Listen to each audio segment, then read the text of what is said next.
What is up, everybody? Welcome to AK Plays. I'm AK. Let's play.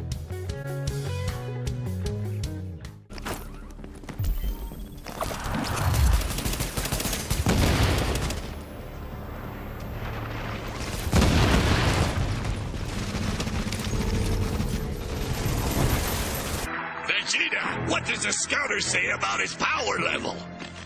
It's over 9,000! Alright, everybody, today I'm going to be talking about The Division 2. More specifically, if it's going to be a boom or a bust. Now, basically, I don't have a crystal ball, so I can't tell you definitively how it's going to do, what's going to happen with it. But I can kind of tell you my feelings about it, some speculation that I have, and kind of back it up with some things of some reasoning of why I think what I think. Now, if you can't tell, the background clip is the E3 Division trailer, where it's just kind of a walkthrough if you haven't seen it before.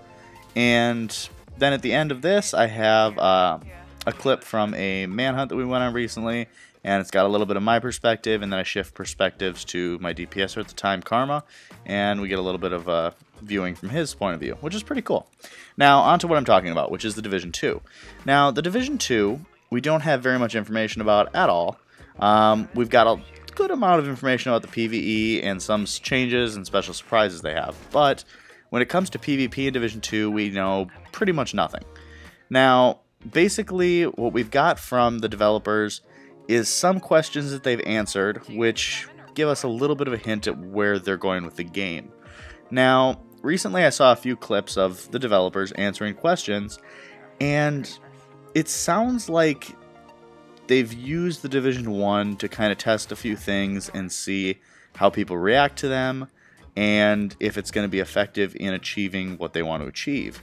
And as we've all known, Division has always been, it's hard to say with a straight face, but it's always been a cover-based shooter. Now, it definitely didn't turn out that way, as almost nobody uses cover, but it's definitely their intention, and they're going to keep trying to get there. And the Division 2, they're going to make some giant changes to try to get it to be more of a cover-based shooter in PvP.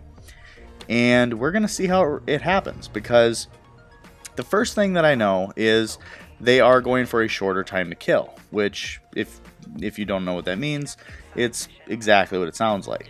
The time to kill, or amount of bullets that it takes to put someone down, is going to be reduced, so kills happen quicker and you can chain kills faster.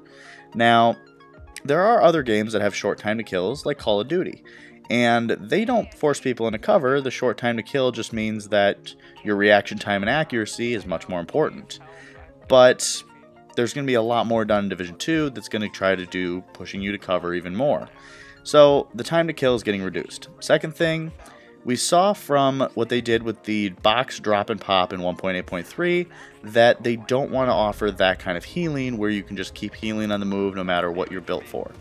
And that was intentional. Now, they've answered a question where they say that 1.8.3 had some unintended effects that they don't really like the state of the meta. So we know that Division 2 is not going to be 1.8.3. It's going to be a lot different. It's going to be completely different. And I've heard some people saying 1.8.3 is Division 2, and I don't think that's even accurate at all.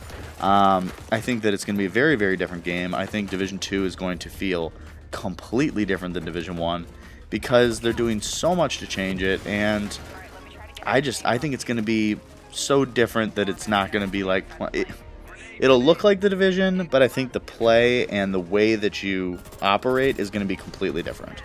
So that's one big thing, is you should know that it's not going to be the same game, just redone. And that's kind of what I thought before they released any information on Division 2, is I thought it would just be like them cleaning up Division 1. But it's going to be a completely different game. So that'll be interesting, and I'm pretty excited for it. I've already signed up for the beta, and I'm getting my pre-order in, and I'm going to get the fancy one where you get to play the game a little early and get the other cool memorabilia stuff. I'm probably going to get that edition because I'm nerdy like that. But either way, I think it's going to be worth a try, and I'm going to judge it when I get more information. As soon as we get some information on PvP, I'm going to put out like a ton of stuff about it because I really want to kind of get a feel for it and see a little more information and know what's going to happen and how we should react. But at this point, they are changing the time to kill. They are going to be kind of getting rid of the healing, where you're healing on the move no matter what you're built for. I think they're also going to be doing that through the med kits, because the med kits are going to take longer to pop, and I believe they even make you have to stay in one spot, which is interesting, and we'll see how that works. It's definitely going to reduce the running out from cover thing, so I guess they may achieve their goal of cover-based shooter. Now, another thing that they're changing is the movement. The movement in Division right now is strafing, and a lot of people call it chicken dancing, but running left to right, strafing back and forth, running in circles, evading people until you're ready to fight on your own terms. It's a very powerful dynamic of Division 1 that in Division 2 they're hoping isn't there, which it's going to be interesting. They may actually force us to cover with that one, getting rid of all of the things that they're going to be changing. They may actually achieve cover-based shooter, which could be fun. I have no idea. I've never played one where they've achieved cover-based shooter, so it'll be kind of interesting if they do. And if not, it'll still be worth a try, and I'm still very excited about it.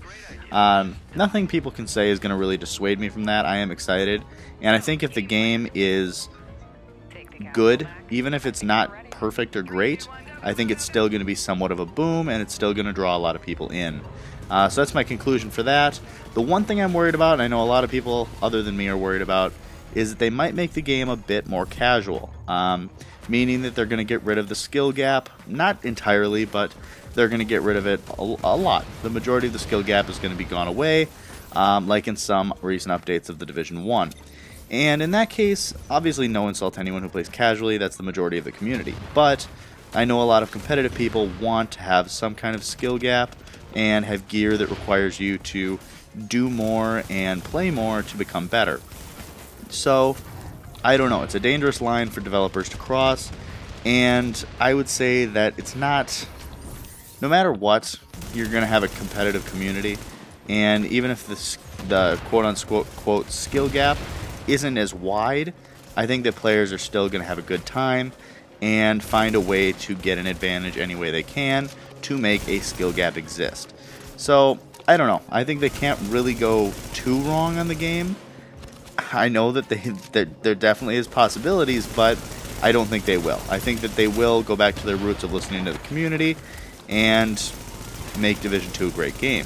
So I'm excited about it, and I guess we'll see what happens. So let me know what your thoughts are, and I will let you know when we have more information about PvP, because obviously all opinions are subject to change until we get all the information. But that's it for today's video. I hope you enjoyed. If you have any questions, let me know in the comments, and I will catch you tomorrow.